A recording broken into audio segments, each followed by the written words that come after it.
वाक़े को सुन लिया कि एक मासूम बच्चा गुम हो गया, एफआईआर कट गई, 4 रोज़ तलाश किया गया। देखिए, जहाँ अच्छा काम होता है, गुज़िश्ता रोज़ अब्दुल रहमान नामी बच्चे को, जिसको ज़्यादती करके कब्रिस्तान में फेंका गया था, मैं कल उस पूरी टीम को सलाम पेश करता हूँ, जिसमें डीआईजी वेस्ट जनाब नासिर आफ्ताब साहब ने, जब गलत होगा तो गलत कहेंगे, ठीक होगा तो ठीक भी हम कहेंगे, नासिर आफ्ताब साहब ने एक टीम बनाई।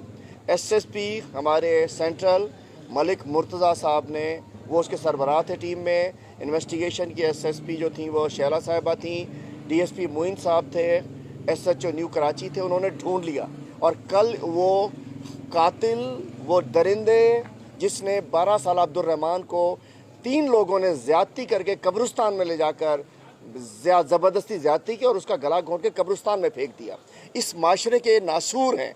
मैं सलाम पेश करता हूँ उस टीम को, डीआईजी वेस्ट को, एसएसपी सेंट्रल को और उस पूरी टीम को, कि जिन्होंने एक अच्छी इन्वेस्टिगेशन करके उन कातिलों को पकड़ लिया। अब अलमिया आता है कि अब कानून साजी की जब हम बात करते हैं, हम तो कहते हैं कि इनको फांसी दे देनी चाहिए और सरेआम दे देनी चाहिए, लेकिन बहुत सारे लोग कहते हैं नहीं, फांसी नहीं होनी चाहिए। मैं कहना चाहता हूं, अगर इन दरिंदों को, इन कातिलों को फांसी दे दी जाएगी तो ये ऐसा नहीं होगा।